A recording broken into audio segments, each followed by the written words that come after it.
pero como no tengo vergüenza ninguna, ni la conozco ni la espero, pues...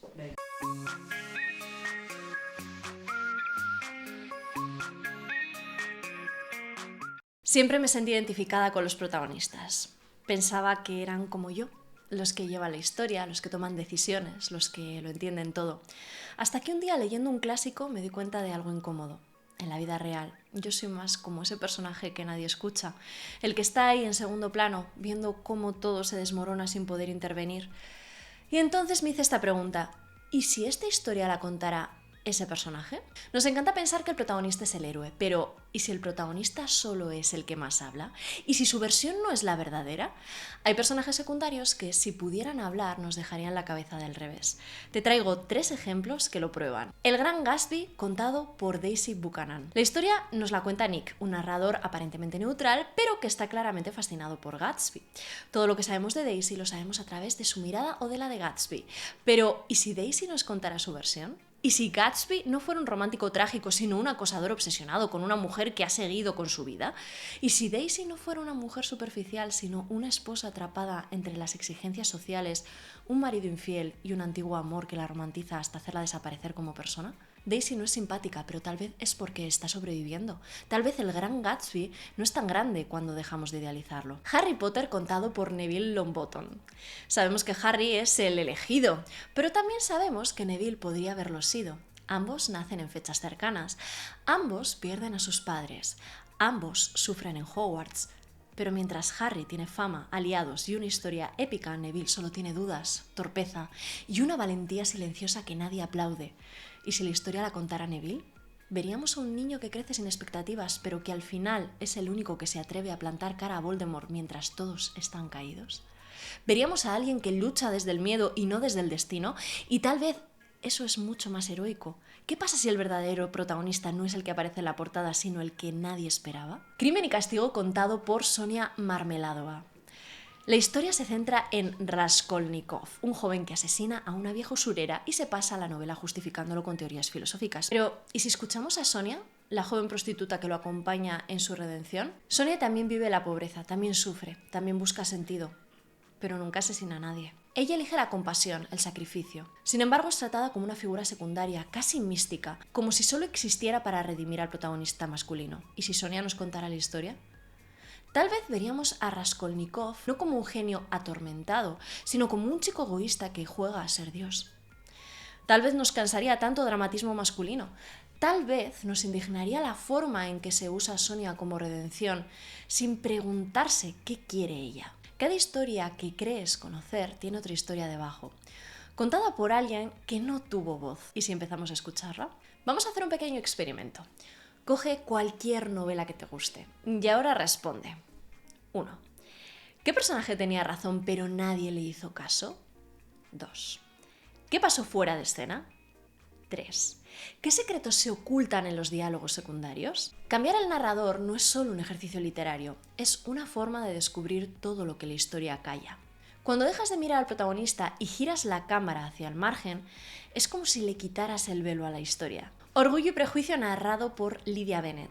Cuando leemos Orgullo y prejuicio, todos queremos ser Elizabeth. Ingeniosa, sensata, crítica, pero ¿qué pasa si la historia la contara Lydia, la hermana menor? Para Lizzie, Lydia es una vergüenza, impulsiva, coqueta, egoísta, pero ¿y si Lydia no fuera solo una niña tonta? ¿Y si es el resultado de un entorno donde las mujeres solo valen si se casan bien, donde la atención masculina es la única forma de validación?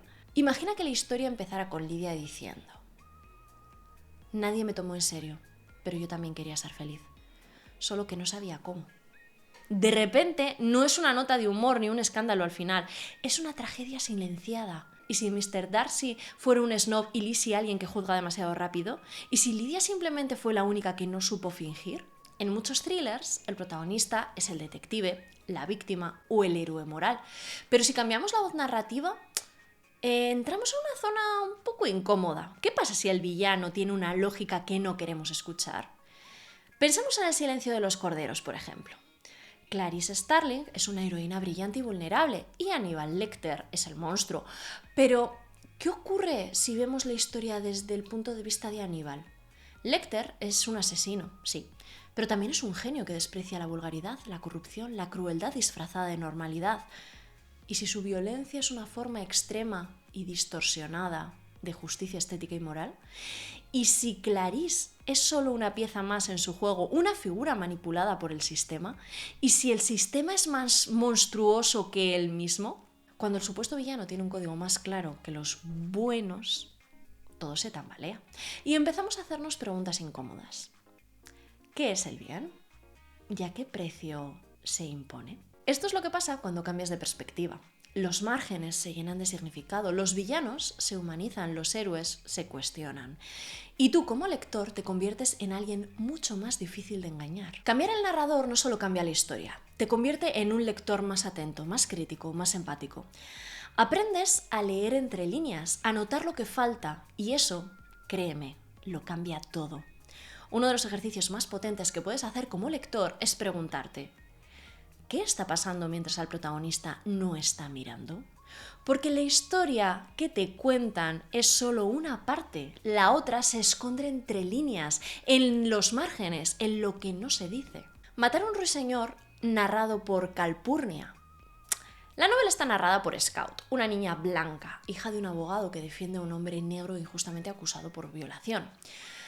Es una historia conmovedora, crítica, sensible, pero también está profundamente limitada por el punto de vista de una niña que no entiende todo lo que está ocurriendo.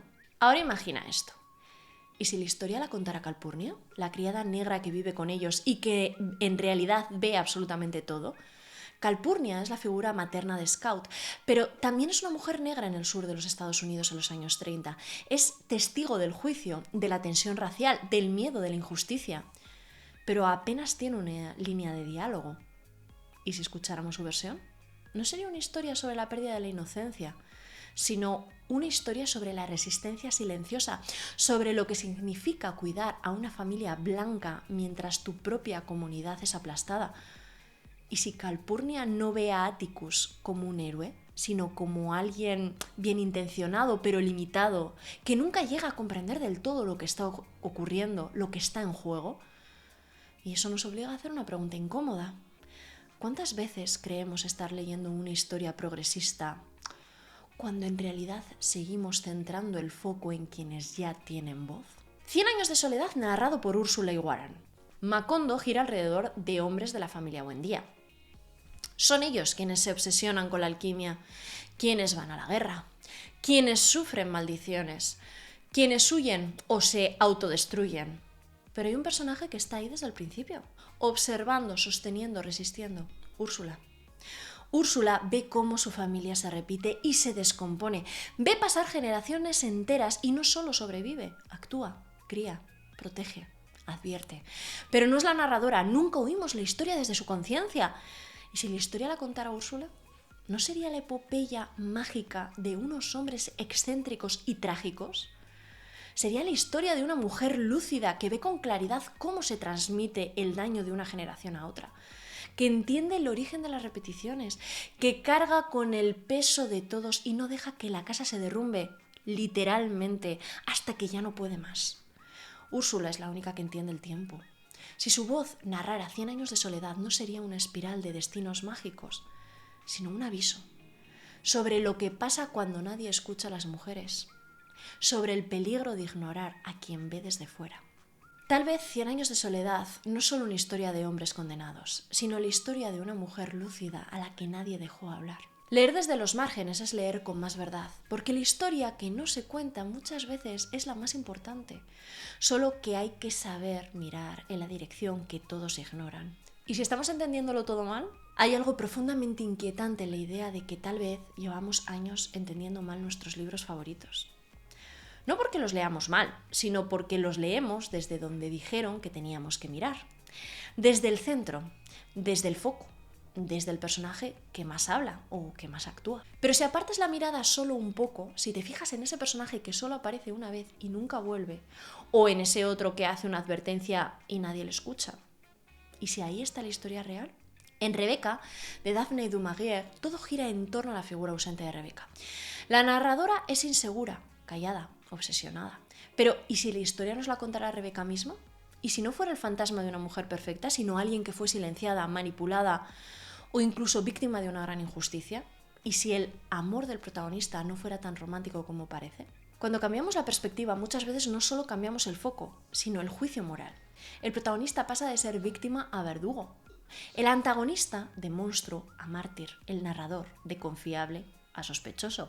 Y eso nos obliga a replanteárnoslo todo, porque entonces ya no podemos leer igual y tampoco podemos vivir igual. Leer desde otro punto de vista es una forma de rebelión, es mirar más allá de lo que te muestran, dudar de lo establecido, escuchar lo que no se dice. Y eso, más allá de los libros, te convierte en alguien que piensa por sí mismo, y esa es quizás la mejor lectura que puedes hacer. Los protagonistas nos han estado mintiendo, o al menos contando solo su parte.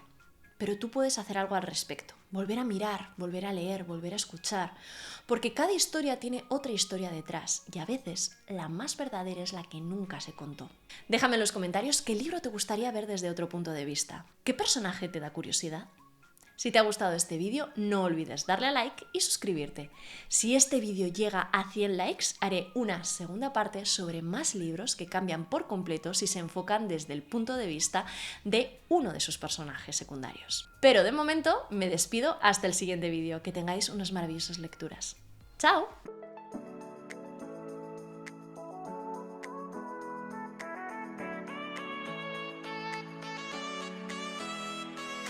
Hola, ¿qué tal? Si te quieres unir a este canal Libros y Más, te recomendaré suscríbete, Libroteca de Sarria, acuérdate, coméntame y dale a like.